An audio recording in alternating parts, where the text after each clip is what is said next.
मेरे बच्चे, तुम्हारी सभी सीमाओं का अंत हो गया है। तुमने इतना बर्दाश्त कर लिया है कि कोई और बर्दाश्त कर ही नहीं सकता है। बार बार तुम्हें टॉर्चर करने पर भी तुमने अपने आप को बहुत ही रोक कर रखा है। अपने अंदर ऐसा कोई बदलाव नहीं लाए हो और ना ही किसी को नुकसान पहुंचने के बारे में सोचा है। तुम्हारे साथ इतना कुछ होने के बाद भी तुम एक उदार और प्रकाशित व्यक्ति बने हुए हो। तुम्हारे मन में इतनी चंचलता नहीं है, ना कि तुम अपने बारे में सोचते हो। तुम ये नहीं सोचते हो कि मेरे साथ ऐसा कोई किस लिए कर रहा है, तो वह क्यों कर रहा है।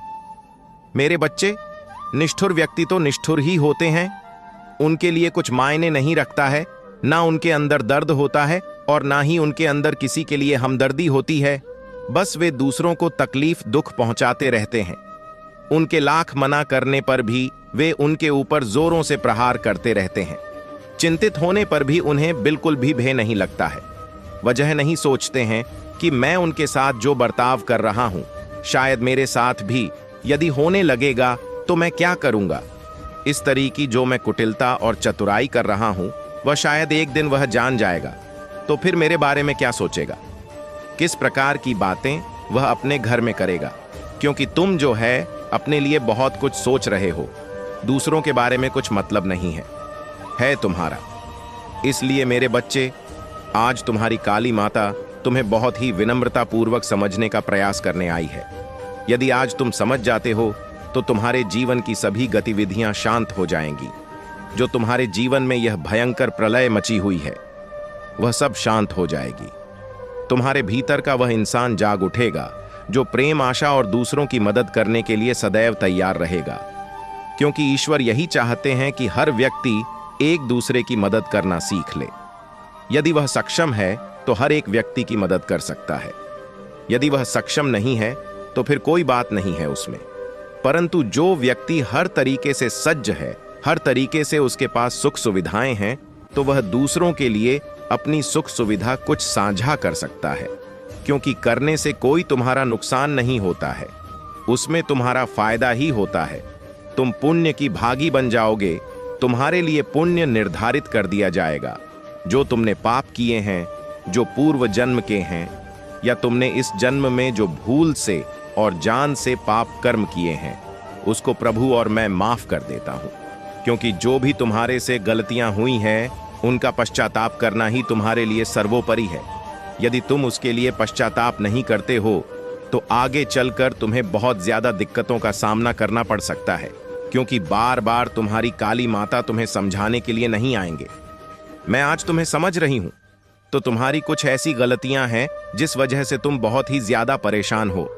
क्योंकि मेरे बच्चे, जब भी कोई व्यक्ति कोई गलती करता है, यह उसे भूल होती है, तो वह अपने बारे में यह नहीं सोचता है कि शायद कुछ मेरे अंदर ही कमी है, इसीलिए यह निराकार इस तरीके से हो गया है, या इसीलिए मेरे जीवन में इस प्रकार की गतिविधियां हो रही हैं। इनके बारे में वह विचार नहीं करता है। बस वह दूसरों को दोषी ठहरता रहता है, या फिर माता रानी को या ईश्वर को दोषी ठहराए। इसमें वह पूरी तरीके से समझने के लिए तैयार नहीं रहता है। यही वह एक सबसे बड़ी आदम भूल कर रहा है। मेरे बच्चे, यह संदेश तुम्हारे लिए बहुत ही आवश्यकतापूर्ण है। इस संदेश को बहुत ही विनम्र होकर के सुनते रहिए। इसे छोड़कर जाने की भूल बिल्कुल भी मत करिए, नहीं तो तुम्हारा भारी नुकसान हो सकता है। क्योंकि माता रानी जो भी तुम्हारे लिए लेकर के आती है, उसमें तुम्हारा लाभ अवश्य सुनिश्चित होता है। मैं इसीलिए तुम्हें यह संदेश सुनने के लिए प्रेरित कर रही हूं कि तुम किसी भी तरीके की स्थिति में मत पड़ो और तुम सुख सुविधाओं के उस सुख को प्राप्त करो जो तुम्हारे लिए बनाए गए हैं। मेरे बच्चे, इस संदेश में आगे बढ़ने से पहले तुम्हारी काली माता तुमसे एक छोटी सी रिक्वेस्ट करना चाहती है। यदि मेरी इस रिक्वेस्ट को स्वीकार करते हो तो हमारे संदेश रूपी वीडियो को जल्दी से जल्दी लाइक कर दीजिए और हमारे चैनल महादेव का सच को सब्सक्राइब करके कमेंट में जय माता काली, जय माता आदिशक्ति, जय माँ, माता लक्ष्मी, जय माता सरस्वती, जय माता काल भैरवी, जय माता चंद्र घंटा, जय माता चंद्रिका, जय श्री राम, जय हनुमान, जय जय बजरंग बली जल्दी से जल्दी लिख दीजिए।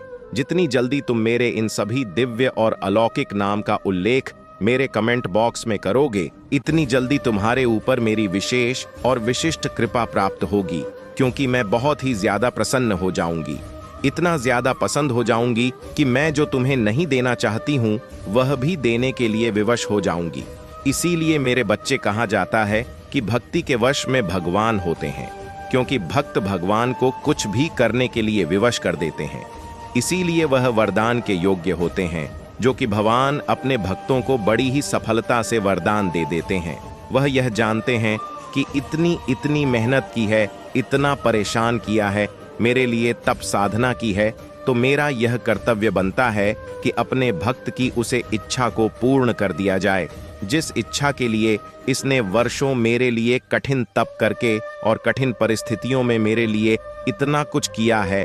मैं बहुत ही ज्यादा इसके इन सब चीजों के लिए नहीं चाहन करती हूँ, क्योंकि मैं बहुत ही ज्यादा इन सब बातों पर ध्यान देता हूँ। और कोई भी बड़ा मेरे बच्चे सिद्ध के लिए करना बहुत ही आसान हो जाता है, भक्तों के लिए बहुत जब मेरी शक्ति किसी को प्राप्त हो जाती है, सिद्ध पुरुष ही चुनती, तो वह फिर अपने हिसाब से बहुत कुछ करने के विनम्र स्वभाव का होता है, जिसके अंदर छल कुछ ऐसे गलत कार्य कर डालता है जो कि उसकी क्षमता के लिए मदद नहीं करता है, उसी का हमें चयन करती हूँ। और मेरा कहने का तात्पर्य यह है कि तुम पूरी तरीके से विधिवत उन स्थितियों को अपने नियंत्रण और परिस्थितियों की अनुकूल चलना सीखो, क्योंकि जब जब तुम्हारी काली माता ने तुम्हारे जीवन में एंट्री की है, तब तक तुम्हारे जीवन की सभी गतिविधियों को, सभी समस्याओं को, सभी देवताओं को एक साथ ही समाप्त किया है।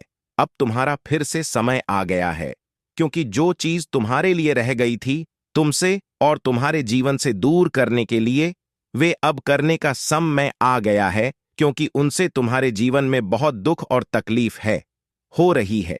मैं यह नहीं चाहती हूं कि तुम किसी भी दुख और तकलीफ का सामना करो, क्योंकि काली माता कभी भी अपने भक्तों को परेशान और चिंतित नहीं देख सकती है, क्योंकि चिंता में अधिक रहने से मेरी भक्ति करने में उसका मन नहीं लगेगा। जब उसका मन नहीं लगेगा तब मुझे भी परेशान होगी।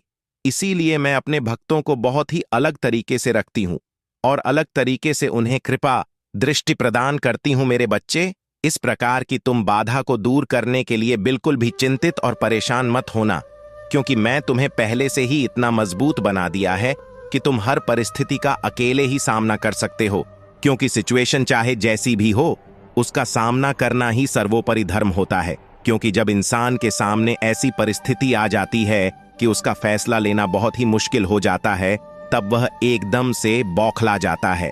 उसकी समझ में यह नहीं आता है कि मैं अब क्या विकल्प चुनूं, इसके आधार पर मैं यह कार्य करूं। इस दुविधा में वह पड़ रहता है। परंतु मेरे बच्चे, जैसे ही तुम अपनी काली माता का स्मरण करोगे, वैसे ही तुम्हें पूरी तरीके से सत्यता का ज्ञान हो जाएगा और तुम सत्य जान जाओगे। जिस पर तुम्हारा कार्य सुनिश्चित होना है, उसे दिशा की ओर तुम्हें संकेत मिल जाएगा, और ऐसा संकेत मिल जाएगा कि तुम बहुत ही ज्यादा प्रफुल्ल उठोगे। तुम्हारे जीवन की समस्याओं का एकदम से खुलासा होकर के विध्वंस हो जाएगा, क्योंकि मैं जो भी करती हूं एकदम से तत्काल करती हूं और हमेशा के लिए शांत कर देता हूं, क्योंकि मेरा कहने का मतलब है कि एक बार समस्या दूर ना होने पर फिर भक्ति का विश्वास अपनी माता पर से या प्रभु पर से उठ जाता है। तो हमारा कहने का तात्पर्य है कि हमारे प्रभु का मतलब यह है कि कोई भी भक्त निराशा और असहाय ना रहने पाए। मेरे बच्चे, यदि तुम अपनी काली माता का बहुत ही विशेष रूप से आशीर्वाद प्राप्त करना चाहते हो और अपनी स्वीकृति मुझे महादेव तक पहुंचाना चाहते हो, तो मेरा भाग्यशाली अंक 888 टाइप करके कमेंट में हर हर महादेव लेकर के अपनी स्वीकृति प्रदान कर देना, ताकि मैं यह समझ जाऊंगा कि मेरे भक्त ने मेरे इस संदेश को सुना है और मेरी इन बातों से उसे सहमति है। और साथ ही साथ में अपनी राशि भी टाइप कर देना, ताकि मैं तुम्हारे जीवन की सभी समस्याओं को रोक सकूं और तुम्हारे जीवन में अच्छे अच्छे सुविधाओं का आगमन करवा सकूं। यही मेरा मन उद्देश्य रहता है, क्योंकि जटिल से भी जटिल कार्य तुम्हारी काली माता बड़ी ही सरलता से कर सकती हैं और उसे कर भी डालते हैं। तो तुम अब ताव में रहने से कोई मतलब नहीं निकलने वाला है, क्योंकि जब तुम्हारी काली माता तुम्हारे पक्ष में तुम्हारी सभी सुविधाओं को सुनिश्चित करने के लिए तैयार है, तुम्हारे जीवन की हर उसे सुविधा को दूर करने के लिए तैयार है, तो तुम्हें चिंता किस बात की है? अब तुम्हें बिल्कुल भी चिंता नहीं करनी चाहिए। तुम्हें तो पूरी तैयारी के साथ आगे बढ़ना चाहिए और अपने आप को सही तरीके से दिखाना चाहिए, क्योंकि मेरे बच्चे अपने जीवन को इस तरीके से बर्बाद होने मत दो। उसे पूरी तरीके से बचा लो, क्योंकि जब यह बर्बाद हो जाएगा तब तुम क्या कर पाओगे? कुछ नहीं कर पाओगे। रोटी और भी लगाते नजर आओगे। जो तुम्हारे जीवन की असाधारण गतिविधियां हैं वह पूरी तरीके से दृष्ट हो जाएगी और तुम पूरी तरीके से अपने आप को एक टूटा हुआ व्यक्ति और निराश व्यक्ति समझना लगोगे। यदि हमसे कोई भूल हो जाए तो रुष्ट होते हैं। अब इसका अर्थ आप यह बिल्कुल ना समझे कि गणेश की प्रतिमा किसी के लिए कल्याणकारी नहीं होती है। ठीक वही बात जो कि हमने आपको उदाहरण से समझा आए कि बड़ी मूर्ति भी श्रेष्ठ होती है, लेकिन हम घर में नहीं रख सकते क्योंकि हम उनकी उचित पूजा सेवा आराधना नहीं कर सकते। उसी तरह जो दाएं तरफ सूंड वाले गणेश जी होते हैं उनको अत्यधिक सेवा प्रार्थना की जरूरत होती है, जो कि हमसे नहीं हो पाती है। तो इसीलिए एक नियम बनाया गया है कि गृहस्थ धर्म योद्धा करना चाहिए, फिर विसर्जन करना चाहिए। जैसा कि आप सभी जानते हैं कि प्लास्टर ऑफ पेरिस की मूर्तियां उतनी श्रेष्ठ नहीं होती हैं, और यदि आप मिट्टी के गणेश जी लाते हैं, पूजन करते विसर्जन करते हैं तो यह ज्यादा श्रेष्ठ होता है। यदि आपको इस तरह की गणेश की प्रतिमा मिले तो अधिक श्रेष्ठ है। गणेश जी की स्थापना की बड़ी साधारण सी विधि है। सबसे पहले तो आप मंदिर के बाहर बैठ जाएं। मंदिर में तो बहुत सारी मूर्तियां होती हैं, लेकिन आपको मंदिर के जो देवता है उनसे अलग रख करके यदि आपने चौकी लगाई तो यहाँ ज्यादा श्रेष्ठ माना जाता है, क्योंकि आपने अलग से कोई बड़ा अनुष्ठान किया है। इसलिए आपको अलग से लाल रंग का कपड़ा इसी चौकी पर बिछ करके उस पर आपने जो नई मूर्ति प्रतिमा लाई है या फिर आपके घर में जो पड़ी हुई प्रतिमा है, आप उनको भी बहुत अच्छी तरह से साफ करके यदि